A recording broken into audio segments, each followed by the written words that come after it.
Hey there, I'm Jesse, and you're listening to the Deep Lore Boys podcast, where me, Matthew, and Jackson delve into the random, rare, and often ridiculous pieces of human history. Bats were created by God to be used to destroy Japan. Yes. The bee doesn't even sting her. No, it just... Imagine what it was like to read comics before Morbius. It was basically like dancing before the cha-cha slide was invented. Yeah. It was just like... So it needs to be said. I have some bad news. We have some bad news. We didn't want to have to make this video. But here we are. It just sort of happened. Here we are. We weren't expecting this to happen. Deep Lore Boys is over. This is our 16th and final episode. You see, Sony, thanks for sniffing there. Thanks for doing that. Great. And you see, can you stop sniffing? You're botching the recording, Jackson. I'm crying. Oh, he's so sad. Oh, He's love it. sad.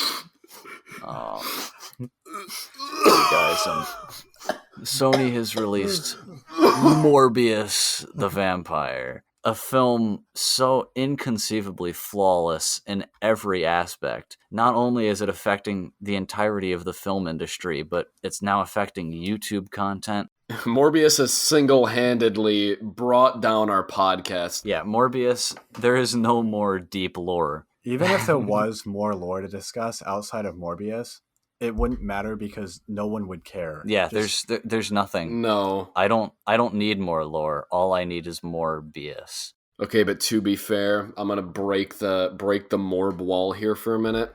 The more Once this wall. meme dies, this episode is just gonna be pure cringe. Like, can you imagine going back and seeing like the "Do You Know the will be. Way" Yeah, episode? Yeah, people are gonna go back in like a few months and be like, "Oh man, Morbisode vomit. you." Ugh.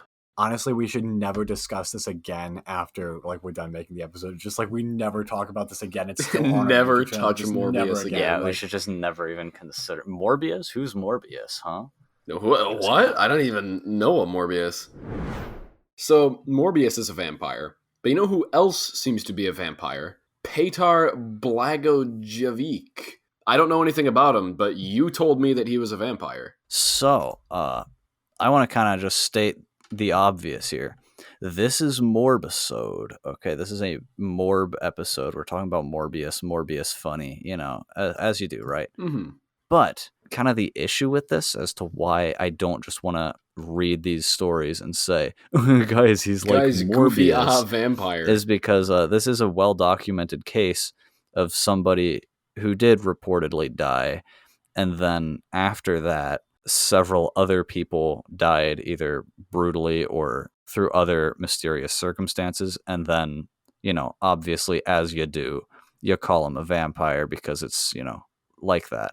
Right, it's spooky. We don't have clear proof that, this stuff happened and that people definitely died. But seeing as we don't really know, it's just kind of something, you want to handle, without Gingerly. making Morb jokes the entire time. Regardless of if you think it was a vampire or a serial killer or just like, maybe it's exaggerated or something. Probably And what- ball lightning, actually. Ball lightning, You can probably, explain yeah. literally anything remotely paranormal or weird. It's just, it's probably Ball ball lightning lightning. again. Blast. What can you darn do? ball lightning as you do, So what is the actual story here with the disclaimer out of the way? That So, this is, Petar Blagojevic was a Serbian peasant. Basically, he lived his peasant life in Serbia, chilling, doing as he does. He was a farmer. Peasant. He's a pleasant peasant. He seemed to have been a nice guy, he was chilling, he had a family. Vibing. And then, well, he died. He Mhm. died one day. And then he So, went sicko mode, it looks He, like. And yeah, just he started did not. killing people. He did not stay dead and rose again that night as a vampire and killed reportedly 9 other villagers after his death, all within a few days. Yeah, I'm seeing that according to Wikipedia, at least, this version of the story, within 8 days, 9 other people perished, and on their deathbeds, the victims allegedly claimed to have been killed by Blagojevic. Although they weren't dead at that point, obviously. They were just saying, it was Peter. Basically, this could also be a case of mass hysteria, which is actually more disturbing the way that I see it. But yeah, as the story goes, Blagojevic went back to his house after being dead and asked his wife for shoes, for his shoes specifically. He would like, his shoes because he died and lost them. And she was like, aren't you dead? And he's like, no, I want my shoes. And so she was kind of freaked out and moved to a different village and didn't see him. Honey, where are my shoes? Dude, that was probably pretty awkward for her. That probably was pretty odd. It was pretty odd, and then she left. And the villagers were like, oh, well, that's awful. This guy, he's been dead. We buried him, as you do. But apparently he's still around. His wife just had to leave. A bunch of our fellows are dead. It's like Among Us. There's an imposter among us. We said, handle it seriously, and then proceed to make Among Us reference. So basically what happened was, he was buried at the churchyard, and they had to convince the priest to dig up the corpse of this man. He was like, man, what are y'all on about? I ain't about to do this. Yeah, he's like, I'm not digging up a corpse. Like, we don't do that. And when he said that he wasn't going to, these people said that they would all leave the town unless he dug up the corpse. And leave him alone with the vampire? Yeah, and he was like, okay, you know what? We'll dig up the corpse. So they dug it up, and sure enough, there was no decomposition. He had a fresh beard growing on his face, and the hair was growing. He had his skin and nails had grown and stuff. Like, he was clearly still alive. And the people, instead of just being distressed, they reportedly grew more outraged than distressed. So they were just very angry, and they were like, oh my god, he is a vampire. What the frick? Come on, Peter, you said you wouldn't be a vampire. Dude, you promised come on, me. Man. And so they proceeded to, as you do to vampires, take a wooden stake and run it through the man's chest. And then after that, they took the body and then cremated it and burned it. So I would say that is a vampire dealt with. Once you stake them in the heart. I would say that's like a vampire busted right there. Proper vampire extermination. And this is one of many, many, many vampire stories that all came out during this time. Right. Across Europe, there were a lot of vampires. Scout. But they quite Scout literally... knows we're talking about unholy Scout beasts. knows, yeah. Scout knows we're talking about some bad stuff. He senses it. He He's warding off the vampires. Thanks, buddy. Scout does a good job at warding vampires away. But that was the best way to either kill a vampire or prevent somebody from becoming a vampire, is driving a stake through their chest. That is the best way to do it. There are other ways to do it. You can sprinkle them with holy water. That's, your classic. If an animal, such as like a dog or a cat, jumps over the corpse, that greatly increases the chance of that corpse rising as a vampire. So if that happens, stake the corpse. Get a priest. That darn cat. Oh, jeez, Scout. Scout. What happened? Scout's here. Scout knows. Are you sure? Okay, you might want to do a perimeter check for demons or something. Get out the old ghost reader. Oh, Scout. Yeah, I think Scout knows. Scout definitely knows better than to jump over corpses. Oh, well, I think if Scout jumps over a corpse, he probably seals the deal. Being, so. They will never become a vampire. But as much as vampires have kind of been brought into the light nowadays, they were a pretty dark subject back in the day. But thankfully, Morbius has scared all the vampires away. No vampire would dare challenge Morbius. So now with Morbius here protecting us, thank God for Sony. Now we're safe from vampires because Morbius has saved us once and for all.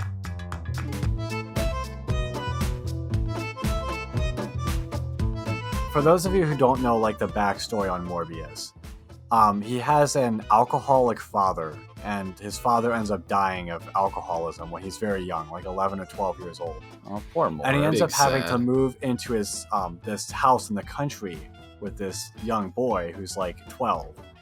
And he ends up finding out that this young boy possesses a family heirloom. I believe it's it's a mask.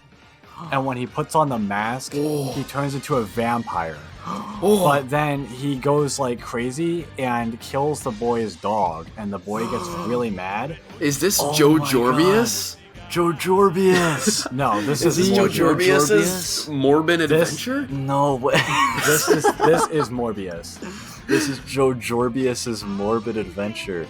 Well, he ends up causing a lot of trouble, but I'm not going to spoil too much. I actually cried in the scene. Yeah, I don't want to spoil too much, but when he said you thought it was Morbius, but it was It was Joe Morbius. I'm not gonna lie, the first time in Doctor Strange when I was thinking, what is her name? Star America, her parents got yeeted into that portal. My buddy just busted out laughing. Oh my god, dude. It was so hard.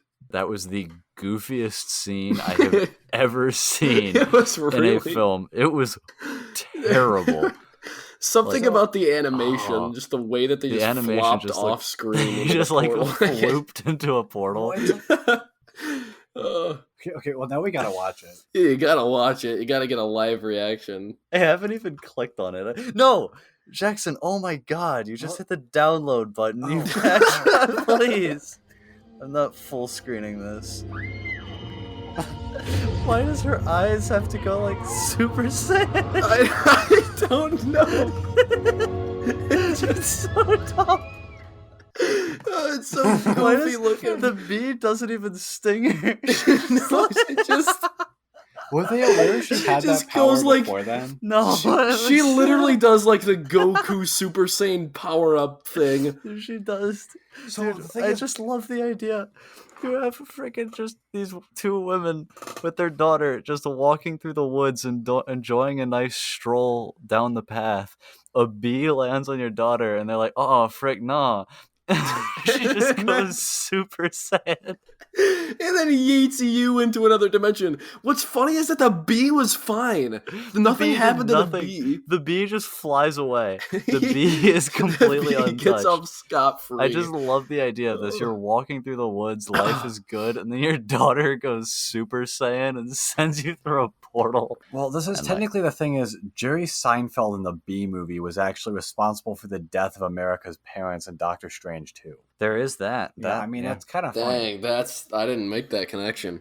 Yeah. Dude, they said multiverse. I'm thinking multiverse. I mean, sorry. What does that even mean? What did you just say? I didn't even say that right. I'm going to say that again in English. They're saying multiverse. I'm thinking multiverse. Thing is like... Nobody pronounces it multiverse or multiverse. They just say multiverse. I'm gonna start saying Doctor Strange in the multiverse of madness. Multiverse of madness. What does that even mean? I realized that I pronounced it wrong the first time, but I was... They're saying multiverse. I'm saying multiverse. It's like, good for you. You pronounce it wrong. They're saying what makes multiverse. That so much... I'm saying multiverse. Oh yeah. What makes that so much funnier to me is I get that where you were trying to go was connecting that to the Bee Movie. Which is... Yeah. What about that has to do with the Bee Movie? I was expecting to say like, yeah, they're saying Doctor Strange. I'm saying no, I like the Bee Movie. I was like, okay, whatever. And then no, multiverse, more like a multiverse. What? My stomach hurts. I think that's the world that the Bee Movie is actually based on. What? Did you just say the Bee Movie was based? The Bee Movie is based? Jackson, what were you trying to say? Yeah, actually. So like, what I think I was trying to say was they said it was a multiverse, so I'm gonna make it a multiverse and basically connect it with the Bee Movie. Oh, okay. They're saying multiverse. I'm saying multiverse.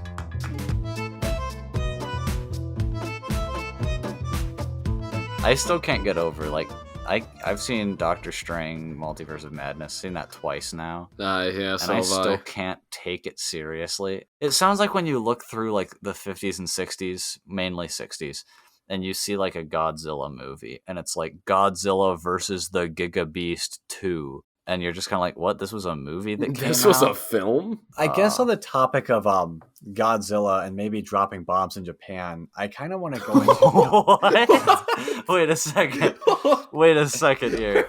Hold on, Jackson, have you been paying attention? You've been paying attention, Jackson. Well, I was paying attention, but I was trying to find a way to go end back. This very, very, very long, pointless Marvel conversation and go into our final topic. Is this a Morb topic? Yes, this is a Morb topic. What are you going over, Joe? Oh, the bat bomb? Yes. Yeah, you just went way past it. Wait, what's the bat bomb? Hold on. The Tell me bat about bomb? this. This is a good topic. Okay. The bat bomb. In World War II, people were coming up with a lot of really weird ideas. It was kind of a desperate time, and I guess it was called for desperate measures. But this was a little bit. This was far-fetched. one of those. This was a very desperate measure for a very desperate time. I'm gonna guess. I'm just gonna like go out on a limb here and guess that this is a bomb that released bats, and so you could just like drop ways, bat swarms. It's actually kind of awful. I mean, most bombs are. But well, this is extra inhumane. This is extra bad. So every bomb was gonna have one bat in it. Oh, only one. No. The bomb had 1,000 compartments. Each compartment contained a bat. So each bomb would have 1,000 bats. Oh, okay, that's even better. That's okay. So So each compartment was gonna say one bat. Each bat was gonna have a timed incendiary bomb attached to them. Oh gosh. The bomb was to be dropped at dawn, like right before the sun rose. So all the bats. I can't even say this out loud. This is terrible. What? Okay. Who Jackson, came up keep with on- this? This is horrible. So they would parachute the bomb down. They just drop it down slowly. It would open. The bats would fly out with the bomb strapped to them. 1,000 suicide Yes, bats. the bats would go and fly into attics and like the tops of houses as bats do. Oh And no! then, come evening, they would detonate the bombs and just blow up houses. What? So this is not only maybe the most inhumane bomb ever, apart from like an atomic bomb, but when you first compare it with the fact that you're now just killing innocent animals, it's also, you don't know where the bats are gonna go. Right. Like, the bats could fly into like a children's hospital and just Right, blow and just- up. Like, you don't know where we don't do this. We don't just Right, you don't send bombs out and like, How much explode do you want? Yes. yes. I don't care what we blow up. Just blow it up. Just blow up blow something. It up. I don't know, something. This was invented by some kind of like twisted pyromaniac. He watched Morbius one too many times and just went nuts. Okay, so the bat bomb was first brought into existence by a dental surgeon named Lytle Adams. Apparently, he went to Carlsbad Caverns in New Mexico and saw bats and thought, man, wouldn't it be awesome if we lit them on fire and sent them loose around Japan? And proceeded to write his idea to the White House about a month after the Pearl Harbor incident. So this was fresh. And Adams, the guy who proposed this idea, stated in his letter that the bat is the lowest form of animal life. And Whoa. here we go.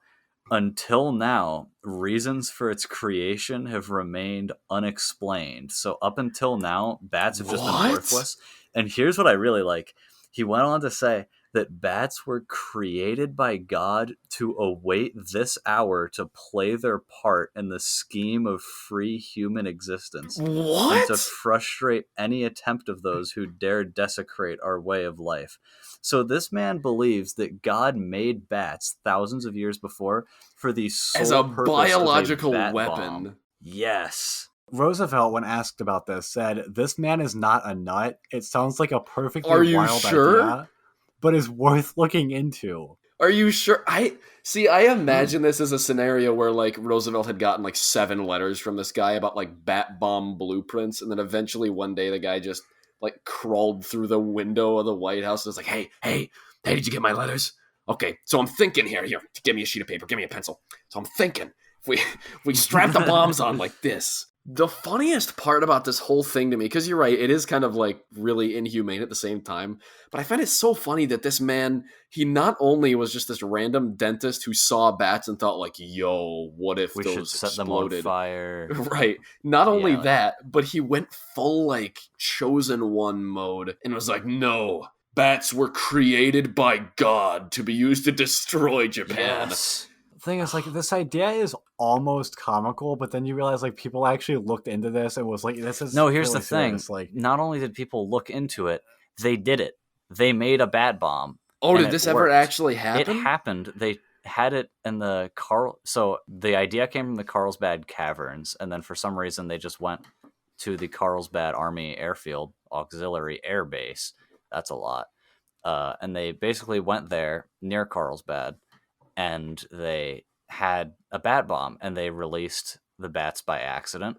The bats roosted under a fuel tank and then proceeded to blow up the fuel tank and blew up the entire they blew up the airfield base. Yeah, the Carlsbad Army Airfield Auxiliary Base was set on fire on May 15th, 1943 when armed bats were accidentally released. So it can do a lot of damage. We know that. So apparently it did work. For those worked. Of you who well, that's not all they did though, because following the setback, it looks like they built a mock-up Japanese city in Utah. Wait, so they didn't, this wasn't like the nail in the coffin for them? No, they kept on going. They kept on going. They were like, no, guys, we can make this work. So they built a fake Japanese city. Now they knew they could do it.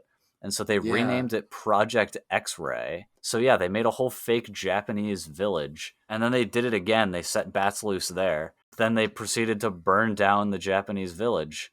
The main problem with this is, like, anytime you're dealing with a lot of little animals, like swarms of bugs and stuff, all it takes is for one little thing to go wrong, and then you've got a big problem on your hands. How did they strap incendiaries to every single bat?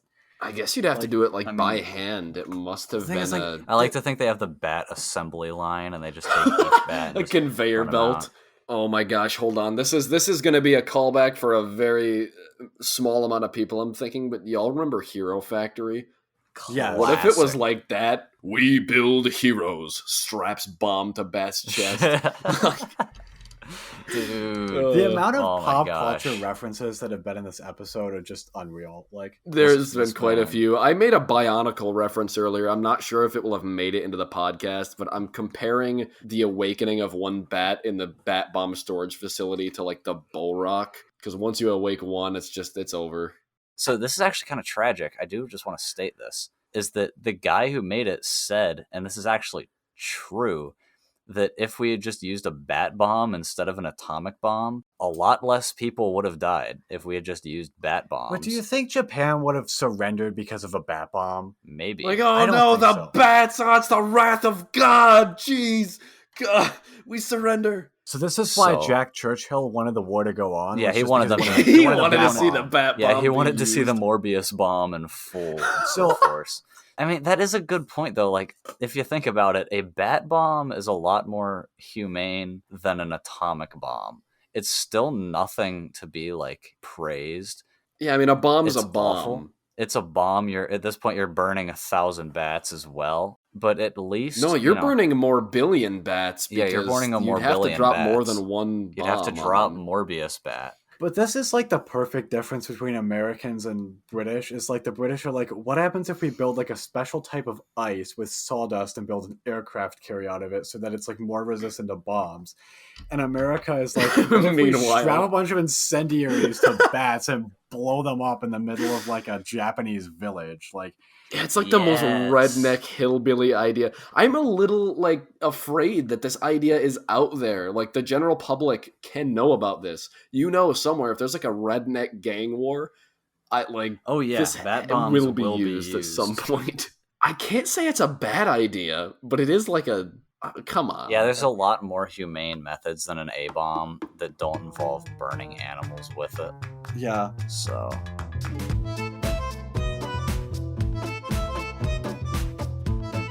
I guess a lot of people take like vampire comics and zombie comics almost for granted because they were not always able to be a thing. In 1954, there was a comic book code authority that they didn't let you do certain things and put certain things in comics. You weren't allowed to use any sort of scene of like horror or excessive bloodshed or like gruesome crimes. And something else in here was that you were not allowed to write about vampires. Dang, so this was like the D&D satanic panic before D&D. No, this was like, you couldn't make Morbius because Morbius was a vampire and vampire bad. They said all gruesome illustrations shall be eliminated. So I guess like a vampire eliminated. Eliminated. Power forward. So no Morbius. No Morbius. Morbius would not have been allowed. I mean, even just vampires in general weren't allowed. But then, like, even outside of that, it was just like he couldn't do any like vampire stuff. Yeah, that's the other thing. There were no vampires, no reference or instruments or association with The Walking Dead, torture, vampires, ghouls, cannibalism, or werewolfism. Which I guess, depending on the comic, like I guess that wouldn't be too hard to avoid with like a Captain America. Yeah, if you're doing that, like, but you're not exactly going to be throwing werewolves in there. Maybe you will. I don't know, but. Wait a second. There was a writer who worked for DC Comics whose last name was Wolfman. His name was Marv Wolfman, and it became an issue with the comic book code. Oh, they were like Wolfman, like a werewolf? Like a werewolf? No, that's satanic. No. Oh, God. The funny thing is, like, what? How did they do that? That's obnoxious. The poor guy. The poor man. That's his name. That's his name. Who cares? Calm down. I had to have read that wrong. The CCA, the Comic Code Authority, rejected the story that this guy wrote. I guess his comic, and they flagged his name, Wolfman, as a violation. Yeah, they flagged it, but then they went back later and said, oh, no, okay, it's just his name. They thought that it was actually a comic. They didn't actually read it. They just looked at the cover, saw They just Wolfman, looked at the... and thought that it was that, so they flagged it, and then he was like, no, it's just my name. Oh, actually, no, they let him make it as long as he wasn't credited on the first page. That is so odd. That kind of sucks, but...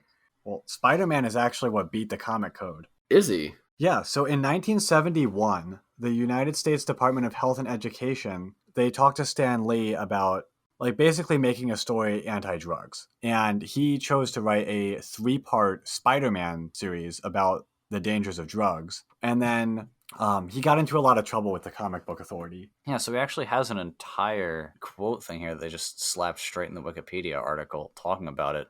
Basically what happened was he was following, the comic book code stuff, right? And then decided for these 3 comics that, he wanted to bring attention to drugs and the problems that was causing. And, the CCA didn't like that. And he just said, no, I'm going to do it. I'm going to go off the CCA. We're not going to even bother putting their stamp of approval on this. They're not even going to be involved. I'm just going to make these and do it myself. The code wasn't very happy with it, but honestly, I really actually respect the fact that he did this. It's actually pretty cool. He says that he just wanted to bring attention to that. And he also says that he never wanted to write anything that was like super against the code anyway. Like, right. He generally agreed with the code. Yeah. He says that if there hadn't been a code, he still wouldn't have written anything any differently. He said that like he understood why they were doing it because that was like their job, but he chose to disagree. Yeah, with no, he just he said right there at the front, yeah, they're like lawyers. They take things literally and technically. So right. According to the rules, you shouldn't mention drugs. So he couldn't be mad about that. The rules are the rules. He just said, okay, we can't do drugs. So I'll just, take it off the code. It's just kind of cool that like of all the heroes out there, Spider-Man's kind of the one that like kind of stood against it at some point. Like, yeah, Spider-Man appears to have stood his ground. Well, it seems that in the same year, 1971, it was kind of an interesting year for the code, all things considered. In 1971, the code decided to allow for, among other things, the sometimes sympathetic depiction of criminal behavior and corruption amongst public officials. So from what I can tell, the code initially, if you were going to depict crime at all, you could not depict it as being sympathetic. You couldn't have the guy who was robbing banks so he could pay for his daughter's medicine. No, none of that. You couldn't have that. He had to just be robbing banks with the striped white and green shirt and the bank robber mask on. He was out for that money. He was just a greedy little money monster, Basically, he was just the Hamburglar. Right. You could only have the Hamburglar. And also newly allowed were vampires, ghouls, and werewolves. Zombies remained taboo, I'm seeing. They still weren't really allowed. You will notice, when they got rid of things in 1971, they were like, yeah, okay, you can have vampires and werewolves. And then, Morbius showed up. Morbius was illegal for a long time. And then once that happened, they were kind of like, yeah, okay, now we can do vampires. Let's do Morbius. So it actually makes sense that they made him. Imagine what it was like to read comics before Morbius. It was basically like dancing before the cha-cha slide was invented. Yeah, it was just like There it was was just like nothing this to it. miserable- It just wasn't the same. It was basically just like looking at pictures with words. Like it was just like you're just kind nothing. of like, what am I supposed to be laughing? Am I supposed to be interested? Am I Like, supposed to be what's going on? crying? I don't understand. I don't, Yeah, huh? think And then about that. I mean, Morbius. this is why America is what it is. Like we fought against England so that we could have freedom of speech and freedom of vampires. You know, Yeah. think about that. For thousands of years, humans have been, restricted. We couldn't write Morbius comics. But now because of this Yeah. great country, Like, think about We that. can Jack do that. Churchill fought in World War II so you That's can have right. Morbius. that's right. Yogi Berra. Yeah, Yogi Berra fought Yogi in World Berra War II, even fought. so you can have Morbius. Hi again, it's Jesse. Hope you enjoyed this episode of the Deep Lore Boys podcast. You can find more episodes of our show on YouTube and Spotify, which we encourage you to share with your friends so we can grow the podcast. And drop a comment down below if you're feeling extra generous. Thanks so much for listening, and I hope your day is nothing short of interesting. Take care.